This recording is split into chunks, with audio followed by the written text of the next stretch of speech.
অর্থ কি?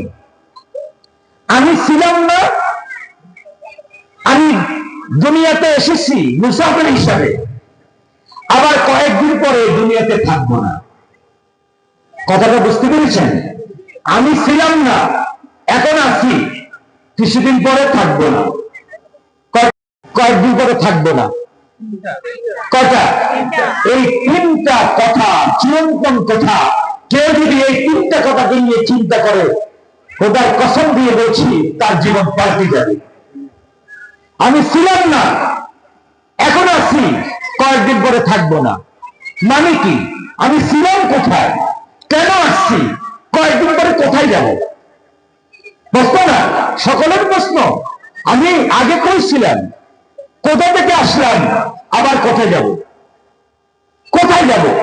এই তিনটি প্রশ্ন নিয়ে যদি কেউ চিন্তা করে, এই তিনটি কথা নিয়ে যদি কেউ ভাবে, ইনশাআল্লাহ আজিজ সে সিরাতুল মুস্তাকিমের উপরে চলা তার জন্য সহজ হয়ে যাবে। প্রিয় ভাই, আখিরাতের উপরে বিশ্বাস। এই যে আমরা এখানে বসে আছি, যে কোনো মুহূর্তে আখিরাতের যাত্রী হয়ে যেতে পারি।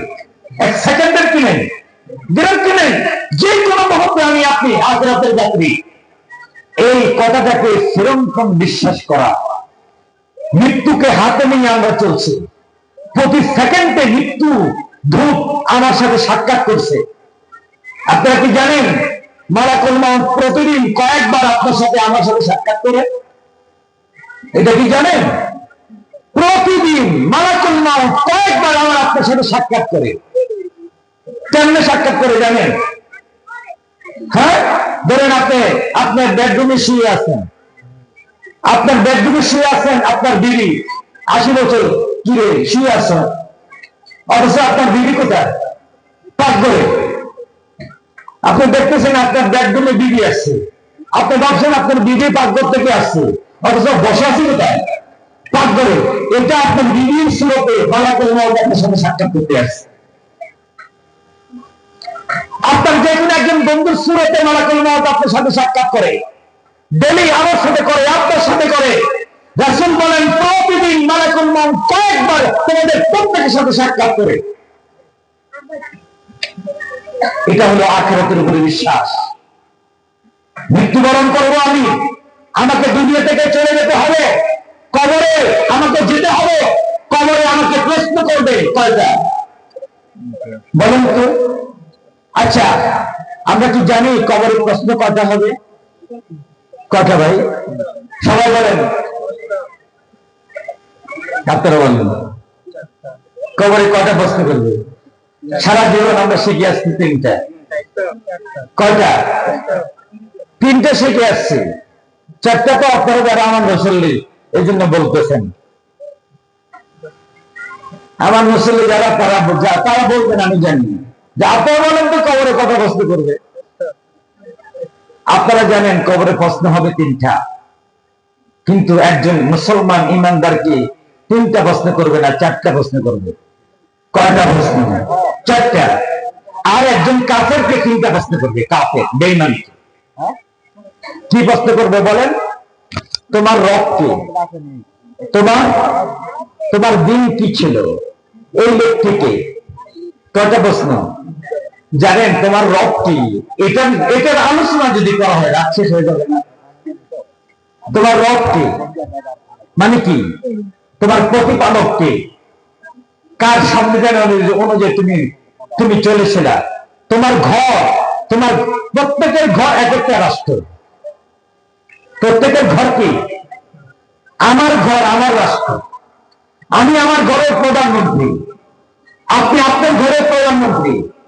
আপনি এই জন্য তো আল্লাহ দোয়া শিখিয়ে দিয়েছেন, রব্বানা হাব লানা মিন আজওয়াজিনা ওয়া যুররিয়াতিনা কুররাতা আ'য়ুন ওয়াজআলনা লিল মুত্তাকিনা ইমামা। মানে কি? হে আল্লাহ, আমার ঘরের সবাইকে মুত্তাকিন বানিয়ে দাও, আমি যেন আমার ঘরের সকলের ইমাম হতে পারি। ইমামত্ব কি? রাষ্ট্রপতি। ইমামত্ব কি? ইমামত্ব কি? প্রধানমন্ত্রী। ইমামত্ব শুধু মুসলিমের নয়, মুসলিমের নয় না। যে তোমার রব কি? কার সংবিধানে তুমি চলেছ? কার সংবিধান তুমি বাস্তবায়ন তোমার দেশে কার সংবিধান তুমি বাস্তবায়ন করেছো? ভাই, তোমার রবকে শুধু এটা জিজ্ঞেস করবে? অনেকে তো একেবারে শিখি বসে আছে, ভাই কবরে যাইলেই প্রশ্ন করলে দ্রুত উত্তর দিয়ে দিবে। আল্লাহ তুমি মাফ করো, তোমার রবকে আল্লাহ জিজ্ঞেস করবে। হ্যাঁ, ফেরেশতারা জিজ্ঞেস করবে আমার রবকে, তোমার রবকে। কি উত্তর দিবেন? সারা জীবন রবের সাথে দুই নম্বরি করছেন, সারা জীবন রবের সাথে বেইমানি করছেন, সারা জীবন রবের অবাধ্য চলছেন, আর আপনি বুঝি সেখানে যাই বলবেন যে আমি আল্লাহ রব্বুল আলামিন আমার রব, তার সংবিধান অনুযায়ী জীবন পরিচালনা করেছি, বলতে পারবেন? এত সস্তা, এত সস্তা। এই জন্য আমি অনেক সময় বলি, কবরের মধ্যে যে তিনটা প্রশ্ন করবে, এই তিনটা প্রশ্ন নিয়ে যদি কেউ যদি একটু চিন্তা করে, একজন বেঈমানকে কবরে তিনটা প্রশ্ন করবে, একজন মুমিনকে কবরে চারটা প্রশ্ন করবে, এই তিনটা আর চারটা প্রশ্ন নিয়ে যদি কেউ চিন্তা করে, একটা রাষ্ট্র পরিচালনা করা তার জন্য সহজ হয়ে যাবে। বিশ্বাস করেন? একটা রাষ্ট্র পরিচালনা করার জন্য কবরের তিনটা প্রশ্নই যথেষ্ট। কবরের তিনটা প্রশ্ন কি যথেষ্ট?